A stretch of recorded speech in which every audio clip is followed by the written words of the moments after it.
BJP Lok Sabha चुनावों के लिए उम्मीदवारों के नामों का खोल सकती है आज चौथा पिटारा। मोदी, राजनाथ और जोशी की सीटों का हो सकता है ऐलान। बीजेपी की केंद्रीय चुनाव कमेटी की बैठक में लगेगा उम्मीदवारों के नामों पर मुहर। यूपी की सीटों पर कौन होगा उम्मीदवार, हटेगा पर्दा। बीजेपी के चौथे पिटारे में 100 सीटों पर किए जा सकते हैं उम्मीदवारों के नाम फाइनल। हाई प्रोफाइल कैंडिडेट्स की सीटों का भी हो सकता है ऐलान। बीजेपी की लिस्ट में यूपी की सीटों के अलावा बिहार, दिल्ली, पंजाब, कर्नाटक, उड़ीसा, केरला और महाराष्ट्र की सीटों का हो सकता है ऐलान। बीजेपी करीब 203 उम्मीदवारों का कर चुकी है पहले ही ऐलान। बीजेपी की तीसरी लिस्ट में 11 राज्यों के 100 उम्मीदवारों का किया गया था ऐलान। श्री रामुलु का बीजेपी में शामिल करने पर सुषमा स्वराज आग बबूला। ट्वीट। रामुलु का बीजेपी में शामिल करने पर सुषमा स्वराज आग बबूला। ट्वीट के जरिए बताया, मैंने किया था विरोध। सुषमा स्वराज के विरोध के बावजूद बीजेपी में शामिल हुए श्री रामुलु। श्री रामुलु ने 2011 में छोड़ा था बीजेपी का साथ। सुषमा ने दागी नेताओं को पार्टी में शामिल करने से किया था मना, लेकिन सुषमा को अनदेखी कर श्री रामुलु को बीजेपी में कराया गया शामिल। पार्टी में शामिल किए जाने के बाद मीडिया से हुए मुखातिब, बोले पार्टी के वरिष्ठ नेताओं की इच्छा के अनुसार पार्टी में लौटा।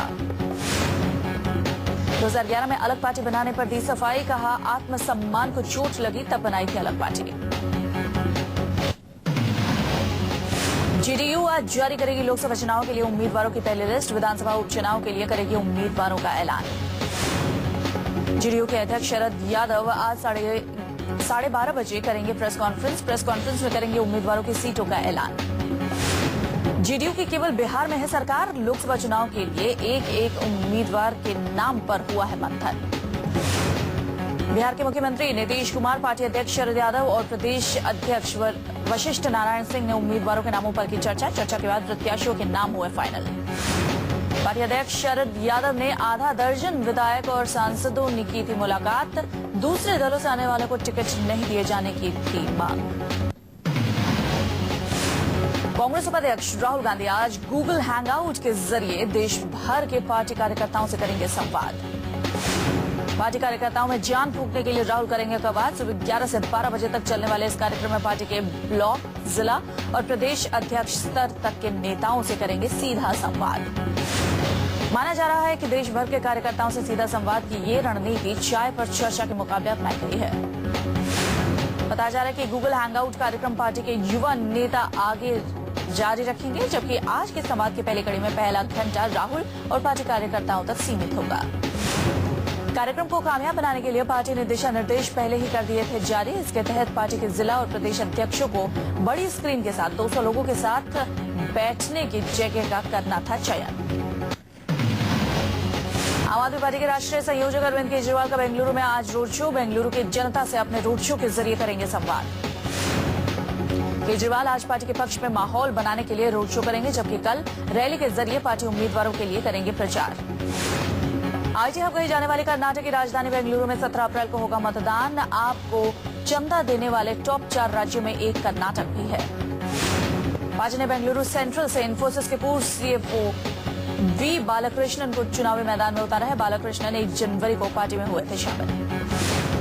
लोकसभा चुनाव के लिए प्रचार में जुटे हैं केजरीवाल। इससे पहले उत्तर प्रदेश, गुजरात, महाराष्ट्र में भी कर चुके हैं रोड शो। आप नेता आशुतोष को दिल्ली के वजीरपुर में प्रचार के दौरान झेलना पड़ा तीखा विरोध। इस दौरान पार्टी कार्यकर्ताओं और जनता के बीच हुई जबरदस्त कहासुनी। पत्रकार से आप नेता बने आशुतोष से जनता ने किए तीखे सवाल। आशुतोष पर रंग से भरा पानी का गुब्बारा और अंडे भी फेंके गए। आशुतोष ने अपने चुनाव क्षेत्र में हंगामा को बताया बीजेपी और कांग्रेस की साजिश। दोनों ही पार्टियों पर जमकर साधा निशाना। आप नेता आशुतोष दिल्ली के चांदनी चौक से पार्टी के हैं उम्मीदवार। चांदनी चौक की सीट फिलहाल केंद्रीय मंत्री कपिल सिब्बल के पास है।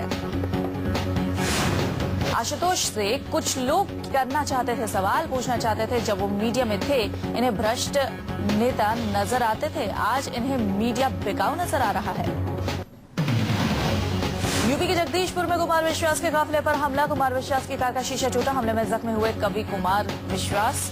कांग्रेस पर लगाया आरोप।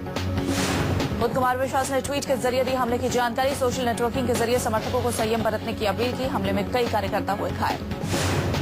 आप प्रमुख अरविंद केजरीवाल ने कुमार विश्वास की बढ़ाई हिम्मत। ट्वीट के जरिए कुमार विश्वास को बोला, तुम एक अलग लड़ाई लड़ रहे हो, जनता तुम्हारे साथ है।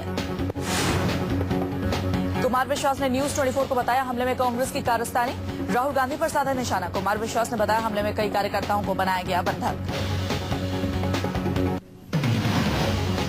शिकायत के लिए थाने पहुंचे कुमार विश्वास, बोले करीब 15-20 लोग आए और लाठियों से कार्यकर्ताओं पर किया हमला। विश्वास ने हमले के लिए कांग्रेस को ठहराया जिम्मेदार। विश्वास का बयान, हमले में आपकी 2 महिला कार्यकर्ता भी हुई घायल। कुमार विश्वास का हौसला बढ़ाने के लिए मनीष सिसोदिया जाएंगे अमेठी। विश्वास राहुल गांधी के खिलाफ अमेठी से लड़ रहे हैं चुनाव। नागपुर में केजरीवाल ने बीजेपी के पूर्व अध्यक्ष गडकरी पर किया तीखा हमला, बोले नेता नहीं धंधेबाज है गडकरी। गुजरात के पूर्व डीजीपी आरबी कुमार आप में हुए शामिल, मोदी पर बरसे, बोले मोदी के दिमाग को बदलने की जरूरत। मीडिया वालों को भेजेंगे जेल, केजरीवाल के बयान पर पत्रकारों ने मांगी सफाई, तो फिर भड़के आपके नेता। प्रेस कॉन्फ्रेंस में जमकर नोकझोंक और हंगामा।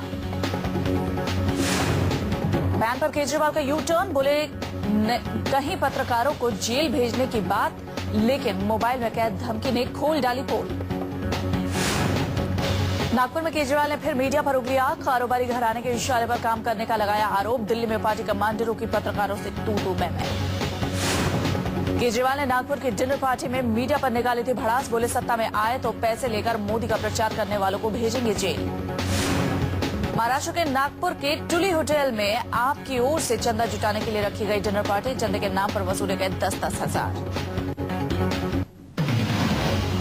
बीए के महासचिव एनके सिंह केजरीवाल पर बरसे, बोले केजरीवाल का मानसिक संतुलन ठीक नहीं है। केजरीवाल पर कानून मंत्री कपिल सिब्बल ने ली चुटकी, बोले कांग्रेस के नेताओं को भी जेल भेजने की बात की थी लेकिन खुद भाग गए।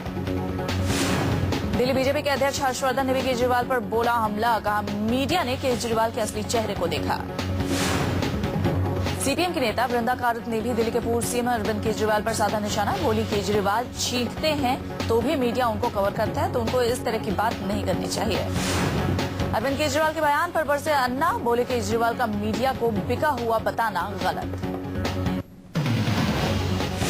खाली मैदान ने बदले सियासत के रिश्ते, अन्ना ने किया ममता से किनारा, बोले पार्टी को नहीं सिद्धांतों को दिया था समर्थन। पत्रकार संतोष भाटिया पर लगाया धोखा देने का आरोप। दिल्ली के रामलीला मैदान में पश्चिम बंगाल की मुख्यमंत्री ममता बनर्जी के साथ रैली विवाद का साइड इफेक्ट आया सामने। ममता के साथ अन्ना आगे कोई रिश्ता रखने के मूड में नहीं। रामलीला मैदान में नहीं जाने की असली वजह अन्ना ने बताया, बोले रामलीला मैदान में लोग नहीं आए थे इसलिए नहीं गया। अन्ना ने चुनाव में किसी के समर्थन से किया इनकार, लेकिन संतोष भाटिया ने अन्ना पर किया पलटवार, बोले रामलीला मैदान में भीड़ नहीं जुटना, अन्ना के भरोसे पर सवाल। कांग्रेसी नेता दिग्विजय सिंह ने अन्ना को दी नसीहत, बोले अन्ना को राजनीति से दूर रहे तो बेहतर है। केजरीवाल सहित सबने उनका शोषण किया। शुक्रवार को पटना के गढ़ से मोदी का केंद्र पर हमला, कहा 7 साल बाद क्यों याद आया भोजन का अधिकार, मैं ढूंढता हूं समस्या का हल, विरोधी तलाशते हैं मोदी का हल। नरेंद्र मोदी ने नवीन पटनायक पर दिखाई नरमी, विदेश मंत्री सलमान खुर्शीद पर बरसे, कांग्रेस पर लगाया संस्थानों को बर्बाद करने का आरोप। ओडिशा में अपनी दूसरी रैली में मोदी ने सलमान के बयान की निंदा की। सलमान ने चुनाव आयोग और सुप्रीम कोर्ट की आलोचना की थी।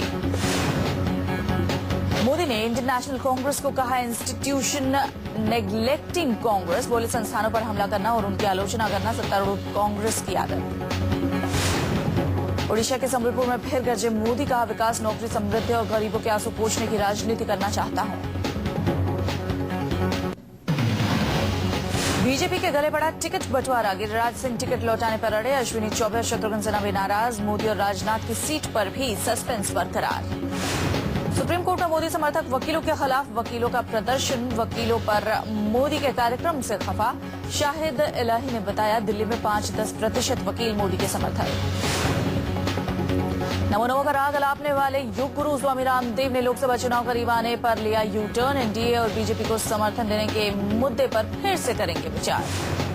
बाबा रामदेव को एनडीए में गड़बड़ी होने की आशंका, बोले हम किसी के गुलाम नहीं है, राजनीति में विकल्पों की कमी नहीं है। बाबा रामदेव ने एक योग शिविर में बीजेपी के समर्थन पर दोबारा विचार करने की बात कही, बोले मौखिक नहीं लिखित आश्वासन के बाद बीजेपी को समर्थन। रायपुर कांग्रेस ने शुक्रवार को बुलाया था बंद, नक्सली हमले की वजह से लिया फैसला, हमले में 16 जवानों की गई थी जान। असम गण परिषद ने जारी किया चुनाव का अपना मैनिफेस्टो, एजीपी प्रमुख प्रफुल्ल कुमार महंत मैनिफेस्टो जारी करते वक्त रहे मौजूद। भारतीय किसान यूनियन के नेता राकेश टिकैत ने थामा लोक दल का हाथ। अमरोहा से लोक दल ने दिया लोकसभा का टिकट। महाराष्ट्र समाजवादी पार्टी ने लोकसभा उम्मीदवारों के नामों की घोषणा की। मुंबई की 6 में से 4 सीटों पर लड़ेगी चुनाव। अभिनेता कमाल खान वेस्ट मुंबई से लड़ेंगे चुनाव। जया बच्चन करेंगी पार्टी उम्मीदवारों के लिए प्रचार। बिजनौर से आरएलडी की उम्मीदवार जयप्रदा ने रोड शो किया। चुनाव प्रचार का आगाज। इस दौरान उनके राजनीतिक गुरु अमर सिंह भी थे उनके साथ मौजूद। जयप्रदा के भाषण देते वक्त दिखा दिलचस्प वाकया। जयप्रदा के भाषण के वक्त अमर सिंह उनके बगल में खड़े होकर उनके कान में दे रहे थे गुरु मंत्र। 10 मिनट के भाषण में अमर सिंह ने पूरे 20 बार जयप्रदा के कान में फूका गुरु मंत्र। भाषण देते वक्त जयप्रदा ने बोला पार्टी का गलत नाम, जिसके बाद गुरु मंत्र का सिलसिला हुआ शुरू। जयप्रदा और अमर सिंह को अपने बीच पाकर बिजनौर की जनता हुई बेकाबू। भारी भीड़ के बीच फंसे दोनों नेता। बेकाबू भीड़ के बीच फंसे अमर सिंह और जयप्रदा को निकालने के लिए पुलिस को करना पड़ा लाठीचार्ज। पुलिस की मशक्कत के बाद मानी बेकाबू भीड़। उत्तर प्रदेश और हरियाणा में लोकसभा चुनाव के लिए प्रत्याशियों का आज से नामांकन होगा शुरू। यूपी के 10 सीटों और हरियाणा में 10 अप्रैल को डाले जाएंगे वोट। यूपी में आज अखिलेश सरकार के हो रहे हैं 2 साल पूरे। आचार संहिता की वजह से किसी भी नई योजना का नहीं होगा ऐलान। अखिलेश पार्टी दफ्तर से करेंगे प्रेस कॉन्फ्रेंस। सिरसा के गांव सुल्तानपरिया में घग्गर नदी का पानी नहीं आने की वजह से लोगों में आक्रोश। चुनाव से पहले पानी नहीं मिलने पर चुनाव के बहिष्कार का किया ऐलान। सांसद और कैबिनेट मंत्री श्री प्रकाश जायसवाल के लोकसभा क्षेत्र में लोगों में गुस्सा। जनता ने इलाके के सांसद और विधायक को दी चेतावनी। कांग्रेस के चुनाव के वायदे पूरे करने पर ही करेंगे इस बार मतदान।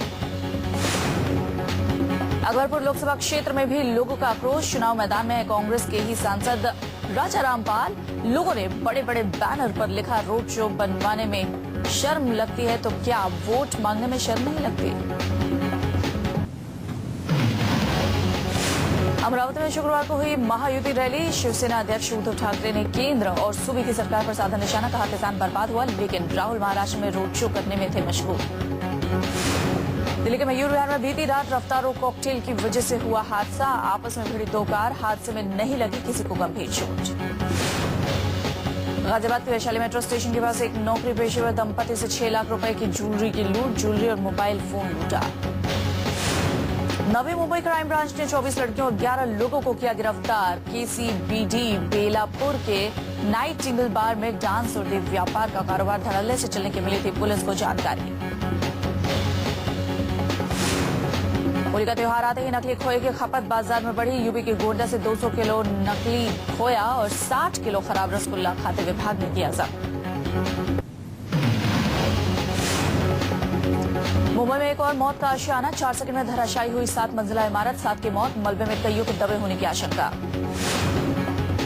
7 मंजिला इमारत एक चौल पर गिरी। एनडीआरएफ की टीम बचाव कार्य में जुटी। मलबे में फंसे 3 लोगों को सुरक्षित निकाला गया। मरने वाले में ज्यादातर चौल के लोग। 7 दमकल गाड़ियां और 2 एम्बुलेंस इमारत के पास तैनात। इमारत को 2007 में ही कराया गया था खाली। गुजरात के मोरबी से मिली जली हुई लाश। मोटा भेड़ा गांव में लाश के मिलने से फैली सनसनी। जीरा की फसल की रखवाली करने के लिए शख्स रात में गया था अपने खेत। पलामू चतरा सीमा पर हुआ धमाका। विस्फोट में चतरा के एएसपी आरएस मिश्रा समेत सीआरपीएफ के 2 जवान पूरी तरह जख्मी। लैंडमाइन डिफ्यूज करने के दौरान विस्फोट। पटना के कस्बा अलीवाल में पीएनबी के एटीएम को तोड़कर 9.25 लाख रुपए लेकर चोर उड़ गए, लेकिन पुलिस को कानो-कान खबर तक नहीं। सीसीटीवी में चोर की करतूत कैद। बटाला के एटीएम में इससे पहले भी हो चुकी है लूट की वारदात। पुलिस को चोर गिरोह की कारस्तानी होने की आशंका। तफ्तीश में जुटी पुलिस। लुधियाना के कॉन्वेंट स्कूल में पढ़ने वाली ऋतिका ने परीक्षा में नंबर कम आने की वजह से दी अपनी जान। पंखे से लटक कर की खुदकुशी। पुलिस ने पोस्टमार्टम के बाद ऋतिका का शव परिजनों को सौंपा। मां बाप का रो रो कर बुरा हाल। 9वीं क्लास की थी छात्रा। तहलका के संपादक को नहीं मिले बॉम्बे हाईकोर्ट से राहत। तरुण तेजपाल पर है यौन शोषण का आरोप। T20 वर्ल्ड कप के लिए बांग्लादेश पहुंची टीम इंडिया। मीडिया से किया किनारा। नहीं हुआ कोई press conference. Team India world cup में अपने मिशन का आगाज पाकिस्तान के खिलाफ करेगी। 21 मार्च को पहला मैच। टीम इंडिया के साथ बांग्लादेश नहीं गए कोच डंकन फ्लेचर की होगी बीसीसीआई के सामने पेशी। बांग्लादेश रवाना होने से पहले युवराज सिंह ने जताया जीत का भरोसा, कहा टीम इंडिया की बैटिंग है पावर हाउस।